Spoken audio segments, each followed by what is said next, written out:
ವಿರಾಮದ ಬಳಿಕ ವಿದ್ಯಾ ದಿಕ್ಸೂಚಿ ವಿಶೇಷ ಕಾರ್ಯಕ್ರಮಕ್ಕೆ ಮತ್ತೊಮ್ಮೆ ಸ್ವಾಗತ. ಸರ್, ಈಗ ಒಂದು ಯೂನಿವರ್ಸಿಟಿ ಅಥವಾ ಕಾಲೇಜ್ ಅಂತ ಇದ್ದಾಗ ವರ್ಷ ಕಳೀತಾ ಇದ್ದಂತೆ ಶೈಕ್ಷಣಿಕ ವಿಭಾಗದಲ್ಲಿ ಹೊಸ ಕೋರ್ಸ್ಗಳು ಕೂಡ ಇಂಟ್ರೊಡ್ಯೂಸ್ ಆಗ್ತಿರುತ್ತೆ. ಇಂಜಿನಿಯರಿಂಗ್ ವಿಭಾಗದಲ್ಲಿ ನಾವು ಹಲವು ವರ್ಷಗಳ ಹಿಂದೆ ಹೋದ್ರೆ ಬೆರಳೆಣಿಕೆ ಕೋರ್ಸ್ಗಳಿತ್ತು, ಅದನ್ನೇ ಸ್ಟೂಡೆಂಟ್ಸ್ ಆಯ್ಕೆ ಮಾಡ್ಕೋಬೇಕಿತ್ತು. ಬಟ್ ಈಗ ಬಂದ್ರೆ ಇಂಜಿನಿಯರಿಂಗ್ ಆಗಿರಬಹುದು, ಡಿಗ್ರಿ ಆಗಿರಬಹುದು, ಮಾಸ್ಟರ್ಸ್ ಆಗಿರಬಹುದು, ಇದೆಲ್ಲದರಲ್ಲೂ ಕೂಡ ಹೊಸ ಕೋರ್ಸ್ಗಳು ಇಂಟ್ರೊಡ್ಯೂಸ್ ಆಗಿದೆ. ಸಪ್ತಗಿರಿ NPS ಯೂನಿವರ್ಸಿಟಿ ಕೂಡ BTech in artificial intelligence, data science, ಹಾಗೆ MBA ಇನ್ ಬಿಸ್ನೆಸ್ ಅನಾಲಿಟಿಕ್ಸ್, ಈ ರೀತಿ ಹಲವಾರು ಕೋರ್ಸ್ಗಳನ್ನ ಇಂಟ್ರೊಡ್ಯೂಸ್ ಮಾಡಿದಿರಿ. ಸೊ ಇದಕ್ಕೆ ಪ್ರೇರಣೆ ಆಗಿದ್ದು ಏನು ಸರ್? ಈ ಕೋರ್ಸ್ಗಳನ್ನ ನಮ್ಮ ವಿದ್ಯಾರ್ಥಿಗಳಿಗೆ ನಮ್ಮ ಯೂನಿವರ್ಸಿಟಿಲಿ ನಾವು ನೀಡಲೇಬೇಕು ಅಂತ ಅನ್ಸಿದ್ ಯಾಕೆ? ಸೊ ಈಗ ಏನಾಗಿದೆ ಅಂದ್ರೆ ಯಾವುದೇ ಇಂಜಿನಿಯರಿಂಗ್ ಫೀಲ್ಡ್ ತಗೊಂಡ್ರು ಈಗ it is not stand alone. ಅಂದ್ರೆ ಒಂದೇ ಫೀಲ್ಡ್ ಮಾತ್ರ ಎಕ್ಸಿಸ್ಟ್ ಆಗಕ್ಕೆ ಸಾಧ್ಯ ಅಲ್ಲ. It is multi disciplinary and cross disciplinary. So ನಮ್ಮಲ್ಲಿ ಈಗ CSE ಅಂಡರ್ 4 ಇದೆ. ಬೇಸಿಕ್ CSE ಒಂದು, ಅದು ಬಿಟ್ಟು AML, AEDS ಮತ್ತೆ DS, ಇದೆಲ್ಲ ಸ್ಪೆಷಲೈಸೇಷನ್ ಇನ್ ಕಂಪ್ಯೂಟರ್ ಸೈನ್ಸ್. ಅಂದ್ರೆ ಈಗ ರಿಕ್ವೈರ್ಮೆಂಟ್ ಏನಿದೆ ಅಂದ್ರೆ ಜನರಲ್ ಕಂಪ್ಯೂಟರ್ ಸೈನ್ಸ್ ಅಷ್ಟೇ ಸಾಲದು. ಈಗ ಗ್ರಾಜ್ಯುಯೇಟ್ಸ್ ಆದವರು ಇನ್ನೂ ಡೀಪಾಗಿ ಅಂಡರ್ಸ್ಟ್ಯಾಂಡ್ ಮಾಡ್ಕೋಬೇಕು. So AI applications, that is artificial intelligence applications, machine learning applications, ಮತ್ತು ಡೇಟಾ ಸೈನ್ಸ್ ಅಪ್ಲಿಕೇಶನ್ಸ್. ಈಗ ನಿಮ್ಗೆ ಗೊತ್ತು ಎಲ್ಲ ಅಪ್ಲಿಕೇಶನ್ ಏನು ಅಂದರೆ ಈಗ ಡೇಟಾ ಡ್ರಿವನ್. ಸೊ ಹೆಚ್ಚು ಡೇಟಾ ಇದೆ ನಮಗೆ. ಆ ಡೇಟಾನ ಎಫೆಕ್ಟಿವ್ ಆಗಿ ಪಾಸಿಟಿವ್ ಆಗಿ ಹೇಗೆ ಯೂಸ್ ಮಾಡ್ಕೋಬೇಕು, ಸೊ ಅಲ್ಲಿ ಡೇಟಾ ಸೈನ್ಸ್ ಪಿಕ್ಚರಿಗೆ ಬರುತ್ತೆ. ಅದೇ ರೀತಿ AI&ML ಟೂಲ್ಸು ಈಗ across all the fields of engineering, ಅದು ಮೆಕ್ಯಾನಿಕಲ್ ಇರ್ಬೋದು, ಸಿವಿಲ್ ಇರ್ಬೋದು, ಎಲೆಕ್ಟ್ರಿಕಲ್ ಇರ್ಬೋದು, ಎಲೆಕ್ಟ್ರಾನಿಕ್ಸ್ ಇರ್ಬೋದು, ಎಲ್ಲ ಫೀಲ್ಡಲ್ಲೂ AI&ML ಅಪ್ಲಿಕೇಶನ್ಸ್ ಇವಾಲ್ವ್ ಆಗ್ತಾ ಇದೆ. ಸೊ ಫ್ಯೂಚರಲ್ಲಿ ಅದು ಬೈ ಡಿಫಾಲ್ಟ್ ಎಲ್ಲದರಲ್ಲೂ ಯೂಸ್ ಮಾಡಬೇಕಾಗತ್ತೆ. ಅದೇ ರೀತಿ ಡೇಟಾ ನಾನು ಹೇಳ್ದಂಗೆ ಹ್ಯೂಜ್ ಡೇಟಾ ನಮಗಿದೆ. ಆ ಡೇಟಾನ ನಾವು ನಮ್ಮ ಅಡ್ವಾಂಟೇಜ್ಗೆ ಹೇಗೆ ಯೂಸ್ ಮಾಡ್ಕೋಬೇಕು, ಇದನ್ನು ಮನಸ್ಸಲ್ಲಿ ಇಟ್ಕೊಂಡು ನಾವು ಇದೆಲ್ಲ ಕೋರ್ಸ್ಗಳು ಮಾಡಿದ್ದೀವಿ. ಅದಲ್ಲದೆ ನಮ್ಮಲ್ಲಿ MBA ಇದೆ, ಮ್ಯಾನೇಜ್ಮೆಂಟ್ ಪ್ಲಸ್ ಮೆಡಿಕಲ್ ಕಾಲೇಜು ಕೂಡ ಇದೆ. So we have plans to have integrated approach towards research. Management ಜೊತೆ ಇಂಜಿನಿಯರಿಂಗು, ಮೆಡಿಕಲ್ ಜೊತೆ ಇಂಜಿನಿಯರಿಂಗು, ಮತ್ತು ಮ್ಯಾನೇಜ್ಮೆಂಟು, ಮೆಡಿಕಲ್ಲು ಮತ್ತು ಇಂಜಿನಿಯರಿಂಗು, ಇವರೆಲ್ಲ 3 ಜನನು ಸೇರಿ ಯಾವ ರೀತಿ ರಿಸರ್ಚ್ ಮಾಡ್ಬೋದು, ಸೊಸೈಟಲ್ ಪ್ರಾಬ್ಲಮ್ಸ್ನ ಅಡ್ರೆಸ್ ಮಾಡ್ಬೋದು, ಇದಕ್ಕೆಲ್ಲ ಪ್ಲಾನ್ ಇದೆ ನಮ್ಮಲ್ಲಿ. ಸರ್, ಈಗ ನೀವೇ ಹೇಳ್ದಾಗೆ ವಿದ್ಯಾರ್ಥಿಗಳಿಗೆ ಒಂದಷ್ಟು ರಿಸರ್ಚ್ಗೆ ಅವಕಾಶ ಬೇಕು, ಅದು ಎಲ್ಲ ಒಟ್ಟುಗೂಡಿ ನಾವು ಅದನ್ನ ಪ್ಲಾನ್ ಮಾಡ್ತೀವಿ ಅಂತ ಹೇಳಿದ್ರಿ. ಸೊ ಆ ವಿಚಾರಕ್ಕೆ ಬಂದ್ರೆ ಕಾಂಪಿಟೇಷನ್ ಹೆಚ್ಚಾಗ್ತದೆ. ವಿದ್ಯಾರ್ಥಿಗಳು ಕೂಡ ಕಲ್ತು ಮುಂದೆ ಜಾಬ್ ಅಂತ ಹೋದಾಗ ಸಾಕಷ್ಟು ತಿಳ್ಕೊಂಡೇ ಹೋಗ್ಬೇಕಾಗತ್ತೆ. ಸೊ ಈ ನಿಟ್ಟಿನಲ್ಲಿ ಯೂನಿವರ್ಸಿಟಿ ಅಥವಾ ಕಾಲೇಜು ಅದಕ್ಕೆ ಏನೇನು ಫೆಸಿಲಿಟೀಸ್ ಬೇಕು ಅದನ್ನ ವಿದ್ಯಾರ್ಥಿಗಳಿಗೆ ಒದಗಿಸಬೇಕು. ಸಪ್ತಗಿರಿ NPS ಯೂನಿವರ್ಸಿಟಿಲಿ ರಿಸರ್ಚ್ ವಿಚಾರ ಆಗಿರಬಹುದು, ಪ್ರಾಜೆಕ್ಟ್ ಡೆವಲಪ್ಮೆಂಟ್ಗಳಾಗಿರಬಹುದು, ಜೊತೆಗೆ ಕೆಲವು ಸೋಷಿಯಲ್ ಕಾಸಸ್ಗೂ ಕೂಡ ನೀವು ವಿದ್ಯಾರ್ಥಿಗಳನ್ನ ಪ್ರಿಪೇರ್ ಮಾಡ್ತೀವಿ ಅಂತ ಹೇಳಿದ್ರಿ. ಸೊ ಅದು ಹೇಗೆ ಇರುತ್ತೆ ಸರ್? ಆ ಟೀಮ್ ಹೇಗಿರುತ್ತೆ, ಸ್ವಲ್ಪ ವಿಸ್ತಾರವಾಗಿ ತಿಳಿಸೋದಾದ್ರೆ. ಸೊ ಈಗ ಪ್ರತಿ ಸಬ್ಜೆಕ್ಟಲ್ಲೂ ಒಂದು ಅಸೈನ್ಮೆಂಟ್ ಕಾಂಪೊನೆಂಟ್ ಇರುತ್ತೆ. ಈ ಅಸೈನ್ಮೆಂಟ್ ಕಾಂಪೊನೆಂಟ್ ಅಂದರೆ students on their own they have to do. ಅಂದರೆ ಅವರು ಸ್ವಂತ ತಾವು ಕಲ್ತಿರೋದನ್ನು ಅಪ್ಲೈ ಮಾಡೋಕ್ಕೆ ಅದೊಂದು ಅವಕಾಶ ಇರುತ್ತೆ. ಸೊ ಈ ಅಸೈನ್ಮೆಂಟ್ ನಾವು ಪ್ರಿಪೇರ್ ಮಾಡಬೇಕು ಏನು ಮಾಡ್ತೀವಿ ಅಂದರೆ ರಿಯಲ್ ಲೈಫ್ ಪ್ರಾಬ್ಲಮ್ಸ್ನ ಐಡೆಂಟಿಫೈ ಮಾಡ್ತೀವಿ. ಅಂದರೆ surrounding dum what they observe, ಇವ್ರು ಏನು ಕಲಿತಾ ಇದ್ದಾರೆ ಇಂಜಿನಿಯರಿಂಗು, ಅದನ್ನು ಯಾವ ರೀತಿ ಅಪ್ಲೈ ಮಾಡ್ಬೋದು ಅದಕ್ಕೆ. ಸೊ ಇದನ್ನು ಗಮನದಲ್ಲಿ ಇಟ್ಕೊಂಡು ಅಸೈನ್ಮೆಂಟ್ ಕೊಡ್ತೀವಿ. ಅದಲ್ಲದೆ ಮಿನಿ ಪ್ರಾಜೆಕ್ಟ್ಸ್ ಮಾಡಿಸ್ತೀವಿ. ಈ ಮಿನಿ ಪ್ರಾಜೆಕ್ಟ್ ಕೂಡ ಅದೇ finding solution in a small way. So ಅದನ್ನ ಮತ್ತೆ ಡೆವಲಪ್ ಮಾಡ್ಬೋದು. ಸೊ ನಾವೇನು ಮಾಡ್ತೀವಿ, ಈ ಮಿನಿ ಪ್ರಾಜೆಕ್ಟ್ನ ಎವ್ಯಾಲ್ಯೂಯೇಟ್ ಮಾಡಿ ಅದಕ್ಕೆ ರೆಕಗ್ನಿಷನ್ನು ಕೊಡ್ತೀವಿ, ಅವಾರ್ಡು ಕೊಡ್ತೀವಿ. ಪ್ರತಿ ಸೆಮಿಸ್ಟರು ಒಂದು 50 ಗ್ರೂಪ್ನ ಐಡೆಂಟಿಫೈ ಮಾಡಿ, ಅಂದರೆ ಆಲ್ಮೋಸ್ಟ್ ಒಂದು 4-5 ಜನ ಇನ್ವಾಲ್ವ್ ಆಗಿರ್ತಾರೆ. ಅಂದರೆ ಒಂದು 200-205 ಜನ ಸ್ಟೂಡೆಂಟ್ಸ್ಗೆ ಒಂದು as a token of appreciation ನಾವು ಒಂದು ಪ್ರೈಸ್ ಕೂಡ ಕೊಡ್ತೀವಿ. ಸಪ್ತಗಿರಿ NPS ಯೂನಿವರ್ಸಿಟಿ ಆಗ್ಲಿಕ್ಕಿಂತ ಮುಂಚೆ ಹಲವಾರು ವಿದ್ಯಾರ್ಥಿಗಳು ಕಲಿಕೆಯನ್ನು ಮಾಡ್ತಿದ್ದಾರೆ. ಅಂಡ್ ಈಗ ಆಲ್ರೆಡಿ ದೇಶದಾದ್ಯಂತ ಸಪ್ತಗಿರಿ ಯೂನಿವರ್ಸಿಟಿ ಹೆಸರುವಾಸಿಯಾಗಿದೆ. ಸೊ ನಮ್ಮ ಬೆಂಗಳೂರು ಅಷ್ಟೇ ಅಲ್ಲದೆ ಬೆಂಗಳೂರು ಬಿಟ್ಟು ಬೇರೆ ಊರುಗಳಿಂದ, ಹೊರ ರಾಜ್ಯಗಳಿಂದ ಸ್ಟೂಡೆಂಟ್ಸ್ ಇಲ್ಲಿ ಬಂದು ಓದ್ತಿರ್ತಾರೆ. ಸೊ ಅಂಥವರಿಗೆ ಹಾಸ್ಟೆಲ್ ವ್ಯವಸ್ಥೆ, ಟ್ರಾನ್ಸ್ಪೋರ್ಟ್ ವ್ಯವಸ್ಥೆ ಇವೆಲ್ಲವೂ ಕೂಡ ಬಹಳ ಇಂಪಾರ್ಟೆಂಟ್ ಆಗುತ್ತೆ.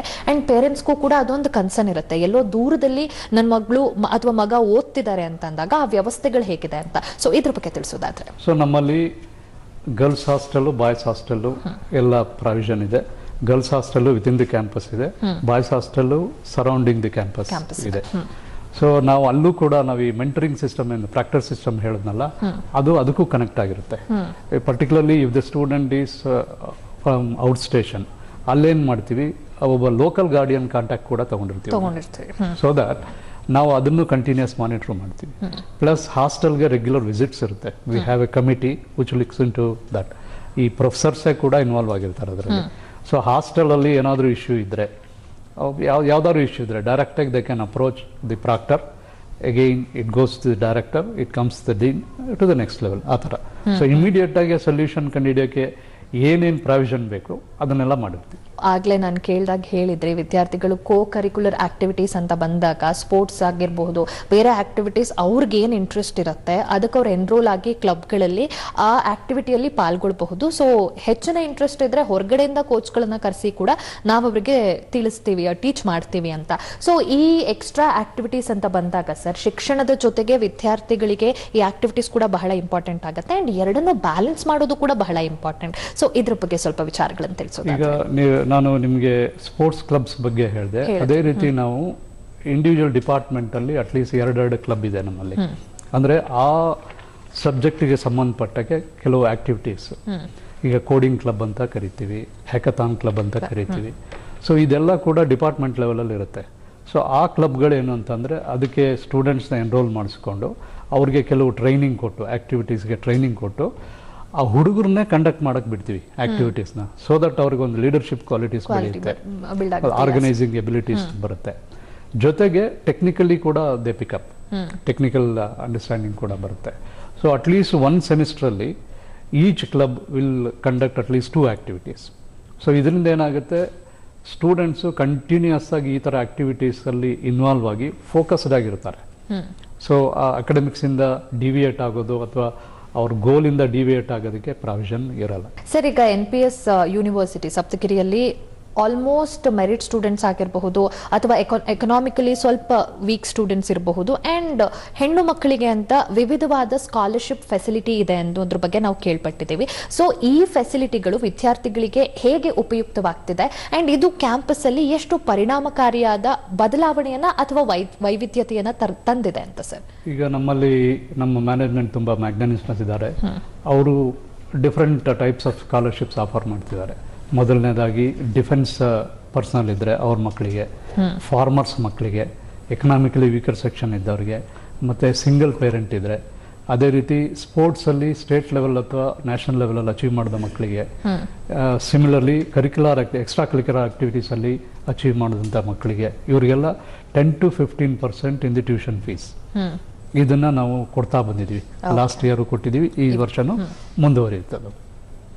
ಸೊ ಇದರಿಂದ ಏನಾಗುತ್ತೆ ಅಂದರೆ ನಮ್ಮಲ್ಲಿ ಸ್ಟೂಡೆಂಟ್ಸ್ ಆರ್ ಟ್ಯಾಲೆಂಟೆಡ್, ಬಟ್ ಅವ್ರಿಗೆ ಬೇರೆ ಒಳ್ಳೆ ಇನ್ಸ್ಟಿಟ್ಯೂಷನ್ಗೆ ಹೋಗೋಕ್ಕೆ ಅವಕಾಶ ಇರಲ್ಲ.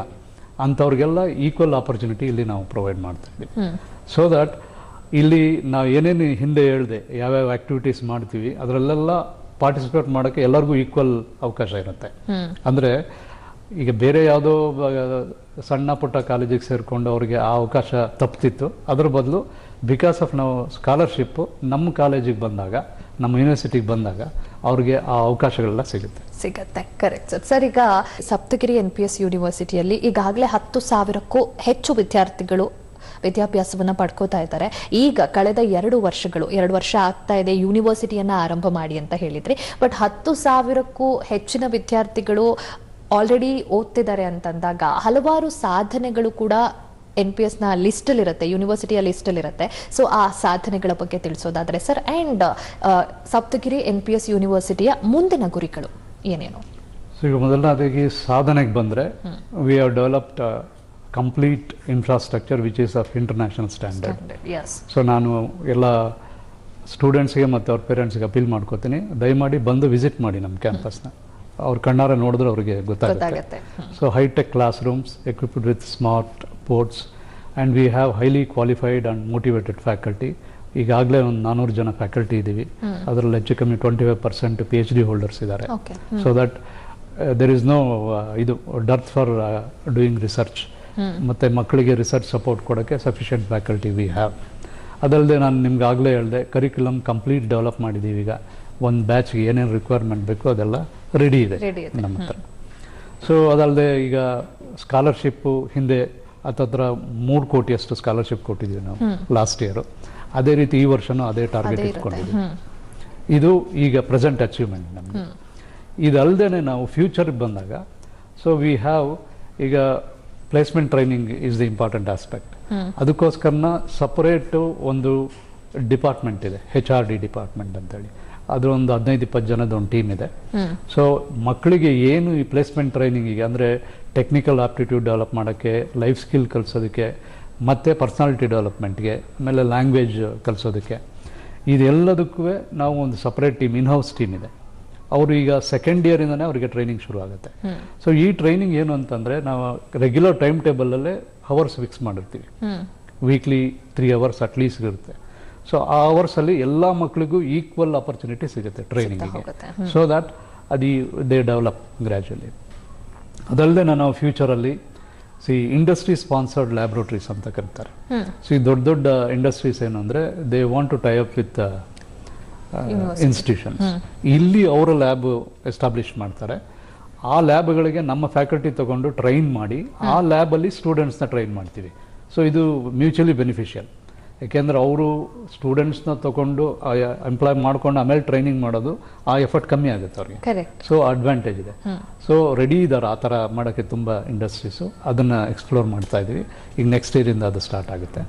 ಅದಲ್ಲದೆ ರಿಸರ್ಚ್ ಸೆಂಟರ್ಸ್ ಇದೆ ನಮ್ಮಲ್ಲಿ ಈಚ್ ಡಿಪಾರ್ಟ್ಮೆಂಟಲ್ಲಿ. ಆ ರಿಸರ್ಚ್ ಸೆಂಟರ್ನ ನಾವು ಸೆಂಟರ್ ಆಫ್ ಎಕ್ಸಲೆನ್ಸ್ ಅಂತ ಕರಿತೀವಿ. ಈ centre of excellence purely for conducting R&D. So ಇದನ್ನೇನು ಅಂದರೆ ಈಗ ಇಂಡಸ್ಟ್ರೀಸ್ ಜೊತೆ ಟೈಅಪ್ ಆಗಿ ಮಾಡ್ತೀವಿ. ಸೊ ಇಂಡಸ್ಟ್ರಿನೂ R&Dಯಲ್ಲಿ ಇನ್ವಾಲ್ವ್ ಆಗುತ್ತೆ, ನಾವು ಇನ್ವಾಲ್ವ್ ಆಗ್ತೀವಿ. So that we can find genuine solutions for societal problems. ಅದು ಕೂಡ ಮ್ಯೂಚುವಲಿ ಬೆನಿಫಿಷಿಯಲ್. ಇಂಡಸ್ಟ್ರಿಗೂ ಬೆನಿಫಿಟ್ ಆಗುತ್ತೆ, ನಮಗೂ ಬೆನಿಫಿಟ್ ಆಗುತ್ತೆ, ಸೊಸೈಟಿಗೂ ಬೆನಿಫಿಟ್ ಆಗುತ್ತೆ. So these are the plans we have. Yes sir. Sir, ಇನ್ನು ಕೊನೆಯದಾಗಿ Saptagiri NPS university admission process ಬಗ್ಗೆ ವಿದ್ಯಾರ್ಥಿಗಳಿಗೆ, ಪೋಷಕರಿಗೆ ತಿಳಿಸೋದಾದ್ರೆ. ಸೊ ಈಗ ನಮ್ಮಲ್ಲಿ ಮ್ಯಾನೇಜ್ಮೆಂಟ್ ಕೋಟಾ ಇದೆ, CET ಕೋಟಾ ಇದೆ. ನಮ್ಮಲ್ಲಿ ಈಗಾಗಲೇ ಅಡ್ಮಿಷನ್ ಕೌನ್ಸಿಲಿಂಗ್ ನಡೀತಾ ಇದೆ. ಸೊ ಯಾರು ಇಂಟ್ರೆಸ್ಟ್ ಇದ್ದವರು ನೇರವಾಗಿ ಕ್ಯಾಂಪಸ್ಸಿಗೆ ಬಂದು ನಮ್ಮ ಅಡ್ಮಿಷನ್ ಪ್ರೋಸೆಸ್ಸಲ್ಲಿ ಇನ್ವಾಲ್ವ್ ಆಗಿ they take you around, you can see the campus, formalities ಏನಿದೆ ಅಂತ ಹೇಳ್ತಾರೆ ಅವರು.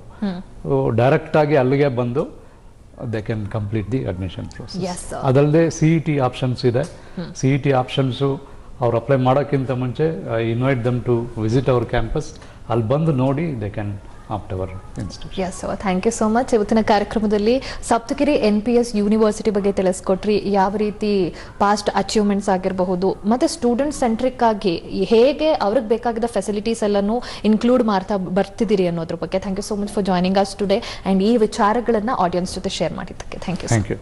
ನೋಡಿದ್ರಲ್ಲ ವೀಕ್ಷಕರೇ, ಸಪ್ತಗಿರಿ NPS ಯೂನಿವರ್ಸಿಟಿ ಬಗ್ಗೆ ಇವತ್ತಿನ ಕಾರ್ಯಕ್ರಮದಲ್ಲಿ ತಿಳ್ಕೊಂಡ್ವಿ. ನೀವು ಸಪ್ತಗಿರಿ ಯೂನಿವರ್ಸಿಟಿಯನ್ನ ವಿಸಿಟ್ ಮಾಡಬೇಕು ಅಂದ್ರೆ ಸರ್ ಹೇಳ್ದಾಗೆ ಡೈರೆಕ್ಟ್ ಆಗಿ ನೀವು ವಾಕಿನ್ ಆಗಿ, ಅಲ್ಲಿ ಕೌನ್ಸಿಲಿಂಗ್ ಕೂಡ ನಡೀತಾ ಇದೆ. ಕೌನ್ಸಿಲಿಂಗ್ ಅನ್ನ ಅಟೆಂಡ್ ಮಾಡಿ ಕಾಲೇಜನ್ನ ನೋಡಿ ನೀವು ಡಿಸೈಡ್ ಮಾಡಬಹುದು. ಜೊತೆಗೆ ಕೋರ್ಸ್ಗಳ ಒಂದಷ್ಟು ಡೌಟ್ಗಳು ಕೂಡ ಇರುತ್ತೆ, ಅದನ್ನ ಕೌನ್ಸಿಲರ್ಸ್ ನಿಮಗೆ ಕ್ಲಿಯರ್ ಮಾಡ್ಕೊಡ್ತಾರೆ. ಸೊ ಹೆಚ್ಚಿನ ಮಾಹಿತಿ ಬೇಕು ಅಂತಂದ್ರೆ ಸ್ಕ್ರೀನ್ ಮೇಲೆ ಸಪ್ತಗಿರಿ NPS ಯೂನಿವರ್ಸಿಟಿಯ ನಂಬರ್ ಡಿಸ್ಪ್ಲೇ ಆಗ್ತಾ ಇದೆ. ಕರೆ ಮಾಡಿದ ತಕ್ಷಣ ನಿಮಗೆ ಬೇಕಾದ ಮಾಹಿತಿಯನ್ನು ಅವ್ರು ನಿಮಗೆ ಒದಗಿಸ್ತಾರೆ. ಇದಾಗಿತ್ತು ಈ ಹೊತ್ತಿನ ವಿಶೇಷ. ನೇರ ದಿಟ್ಟ ನಿರಂತರ ಸುದ್ದಿಗಾಗಿ ನೋಡ್ತಾ ಇರಿ ಏಷ್ಯಾನೆಟ್ ಸುವರ್ಣ ನ್ಯೂಸ್.